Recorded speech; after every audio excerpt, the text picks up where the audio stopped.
In French criminal history, there is a little-known and disturbing serial killer named Millet, also known as the Boar of the Moors.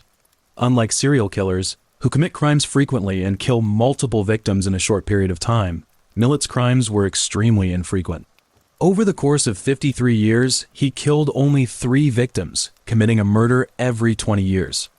The city of Hyères in France, located on the Mediterranean coast, this place enjoys abundant sunshine and beautiful natural scenery, surrounded by palm trees. On July 2, 1929, Millet was born in this city. His childhood was full of ups and downs. His father was an alcoholic with a violent temper, often shouting at Millet and throwing things at him. His mother was indifferent to this. She avoided everything, chose to have an affair, always spent time with strange men, ignored Millet's wounds and tears. Even when Millet tried to tell her about his pain, she would impatiently interrupt him. There used to be an abandoned castle in the wilderness of this city, which has been ignored for a long time. From there, one could overlook the city of Hyères and the surrounding moors. At the age of 14, Millet chose to drop out of school. He often hid there to escape the misfortunes brought about by his original family. The boy spent most of his time in this abandoned castle, which felt like home to him. Later, when Millet began stealing, he would also hide here. In the early 1950s, Millet was drafted to serve in Tunisia, where he served as a sniper. During his service, Millet continued to steal and was convicted of assaulting an officer and illegally possessing war weapons. A year later, he was arrested and imprisoned for attempting to shoot a teenager with a rifle. In March 1954, Millet returned to Hyères. During this period, this lonely and charming man constantly wandered around the local dance halls. Soon, he met a 15-year-old girl named Paulette. Because this girl exuded the energy of youth, the lonely man fell in love with her without being able to help himself. However, the relationship between Millet and Paulette ended before it began. Paulette's family was poor, and her parents were not around. She was raised by her aunt, Elisa. To ease Aunt's burden, she took on a part-time job as a domestic worker. Millet waited for Paulette to get off work at the door of the employer's house at 9 o'clock every night, and then they spent a few hours together, which completely affected this girl's rest time. Although she didn't dislike Millet, her aunt, Elisa, as an adult, was aware that Millet was obsessed with weapons, had a criminal record, and that her niece was only 15 years old. Therefore, she told her niece not to meet the man again.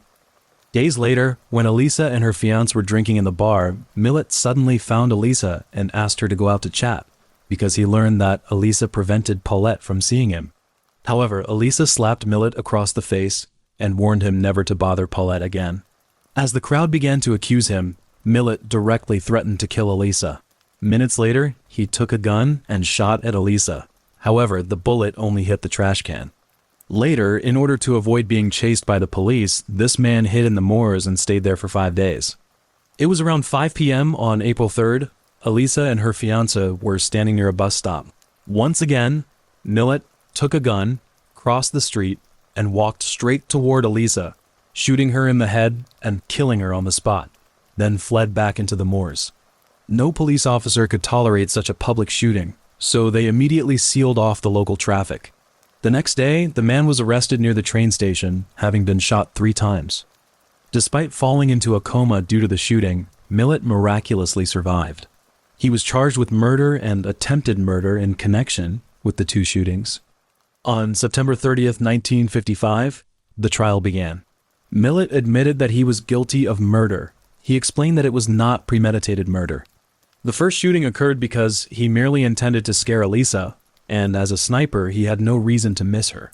The second shooting occurred because he merely hoped Elisa would withdraw the charges, but she began screaming as soon as she saw him, causing him to panic and accidentally shoot her. However, these explanations did not gain the trust of the judge and jury. Millet was found guilty and sentenced to death. While awaiting execution, he appealed the death sentence to the Supreme Court of Appeals. Ultimately, the first verdict was overturned due to technical issues. In the second trial, Millet was only sentenced to life imprisonment. Later, while in prison, the man became a model prisoner, leading to his sentence being further reduced to 20 years imprisonment. While imprisoned, Millet met a nurse named Fernanda. Millet often corresponded with Fernanda, and she frequently visited him in prison. Later, after Fernanda divorced her husband, Millet immediately began a romantic relationship with her and promised to marry her. On July 10, 1973, 44-year-old Millet was released on parole. A month later, as promised, Millet and Fernanda married and moved into a house in Hyers. This marriage was considered relatively happy. Although Millet did not have a job, he went hunting, gardening, and did not drink excessively or abuse his wife. Fernanda, a nurse, occasionally cleaned the house and took on part-time jobs to supplement the household income. However, over the years, this man's personality became increasingly strange, and he grew increasingly suspicious. Fernanda said that Millet constantly pressured her for sex, preventing her from sleeping. He then suspected her of cheating on him. On June 12, 1979, Fernanda told Millet that she would no longer allow him to sleep in the bed because he spent most of the day doing nothing, and she planned to give Millet a check to leave her and live on his own. These words made Millet feel ashamed and led him to believe his wife was attracted to another man. The next morning, while Fernanda was still asleep, Millet stabbed her to death with a knife. After killing Fernanda, Millet locked himself in the house and began drinking heavily. After getting drunk, he picked up a gun and fired it continuously at the window, causing panic among the neighbors. When the police arrived at the scene, Millet began throwing money, letters, and photos out the window. He shouted that he had killed his wife, that he was a bastard, and that he wanted to kill himself. After 4 hours of persuasion by his friends and a pastor, Millet chose to surrender and was arrested voluntarily. As part of the investigation, the police opened Fernanda's work locker, where they found a draft of a breakup letter addressed to an unknown person. On May 11, 1981, the trial began. The victim's family believed it was a premeditated murder, claiming that Millet had planned to kill Fernanda in advance. However, the court did not agree with this assertion and instead ruled it to be a crime of passion, sentencing Millet to life imprisonment. At the age of 52, Millet was once again imprisoned. This man once again behaved very well, worked diligently, and accumulated a fortune of 300,000 francs, and his sentence was again reduced to 25 years. Additionally, during his imprisonment, Millet did not undergo any mental evaluations, and no one knew his mental state. From 1999 to 2001, Millet was granted leave on multiple occasions. During this time, the man encountered a woman named Giselle on the terrace of a cafe. He was 72 years old, and she was 54 years old. In the early stages of their relationship, Millet confessed his criminal past to her, but she did not mind. On the contrary, this woman was in a very poor financial situation, relying on disability benefits to live, and spending most of that money at the casino. On December 20th, 2001, Millet was granted parole. He then moved into Giselle's apartment. At first, Giselle was grateful because this man had eased her financial burden. She only needed to clean apartment and accompany Millet. However, 2 months later, Millet's possessiveness grew stronger. He began to monitor Giselle's life. Watching her every move, even if Giselle wanted to go out or do something, he wanted to know about it. Giselle couldn't tolerate this lifestyle anymore, so she decided to end the relationship. Faced with this situation, Millet panicked. He had grown accustomed to this lifestyle and couldn't change his nature. In order to persuade this woman to stay, Millet claimed that he had buried a treasure in Hyers containing 12 gold bars. He said he was willing to give all of it to Giselle if she would stay by his side. Faced with the temptation of gold bars, Giselle agreed, but she needed to see it with her eyes to prevent Millet from deceiving her. A few days later, Millet and Giselle took a train to Hyers.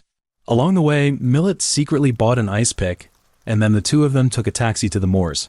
When the two were alone in the moors, Giselle saw Millet's ice pick and realized that this man could easily kill her. So she said she trusted Millet and didn't need to see the treasure with her eyes, and then she took Millet's hand and walked with him to the highway. After returning to the train station, Giselle abandoned Millet and returned alone to her apartment. The next day, Millet contacted Giselle and told her that if she agreed to meet him and let him stay in her apartment, he would give her 10,000 francs. As everyone knows, Giselle was a gambler and deeply in debt, so she agreed, but Millet must leave in 4 days. While Giselle was lying in bed, Millet attempted to kill her with a kitchen knife. However, this man was already old. His body could no longer withstand a fierce struggle, so he only managed to cut Giselle's chin. After examining Giselle's injuries at the hospital, Millet chose to turn himself in. He was charged with attempted murder and sentenced to 7 years in prison.